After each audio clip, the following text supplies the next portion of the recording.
لکه څنګه تا ذکر وکړلو چې حضرت آدم او حوا چې کله جنت نه وبستلو نو هغو همدغه ځای کې چې کله میلاو شولو دغه ځای کې پروردګار نه دعا وکړله، پروردګار ته وژړېدلو، ګیریا او زاري وکړله، هغه د بعد دغه دعا قبوله شوله. الله اکبر. یعنی د یوه نبی دعا هم څه قبلیږي هغه همدا ځای کې قبلیږي. اور یعنی کدی ته مویم چې دا یوم مغفرت دی، یوم ندامت دی، یا مثلا یوم ذکر دی، دا د ذکر ورځ دی، دا د تسبیح او د تحلیل ورځ دی، نو دی ډېرې نامې جوړېدلی شي. عرفه یعنی د پروردګار معرفت اصل کې پروردګار طرف ته ستنېدله. هغه خلک چې هغه پروردګار نه غافل شوي وو هغه دوباره راشي پروردګار معرفت حاصل کی اور پروردګار سره نزدیک شي. حضرت آدم علیه السلام یا حضرت حوا یا دینه بعد څه کوم انبیاء کرام علیهم السلام رغلی دي همدې دپاره رغلی دي چې پروردګار سره قرب حاصل کی، پروردګار سره نزدیک شي.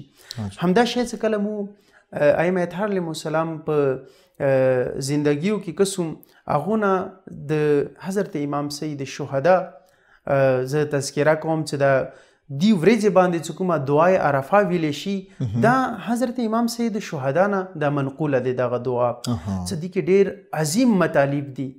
اور دی ځای کې د کوم غار دی د غره نامه دی جبل الرحمه، یعنی د رحمت والا غار.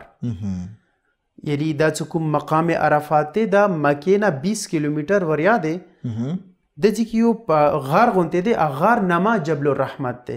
یعنی د هغه یو غار څه دی باندې د پروردګار رحمتونه نازلیږي، دی باندې د پروردګار فرشتو نزول کیږي، دی باندې د پروردګار برکتونه نازلیږي، دی باندې د پروردګار طرف نه بخشش ملويږي، مغفرت ملويږي.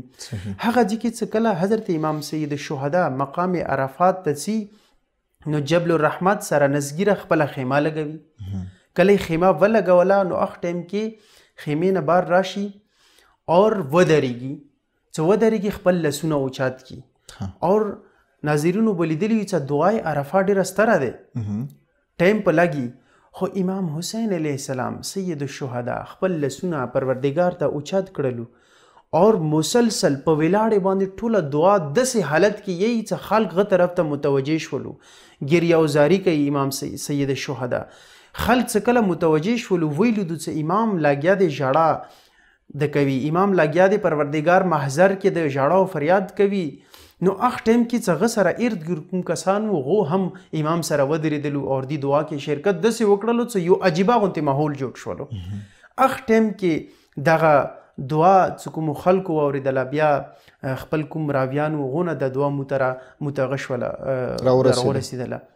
یعنی مطلب مدا دی چې حضرت امام سید الشهدا غزي کې دا نه چې صرف کېنستو عبادت یې وکړو بلکې په ولاړې باندې لاسونه اوچات کو پروردګار ته ډېر خاضع اور خاشع، بیا مسلسل یوه نیمه ګنټه پروردګار سره راز و نیاز کې لګیا و چې هغه اوښ کې په رخسار باندې جاری وي، هغه لاسونه د پروردګار هغه خوف نه دګېدلو نو لرزېدلو.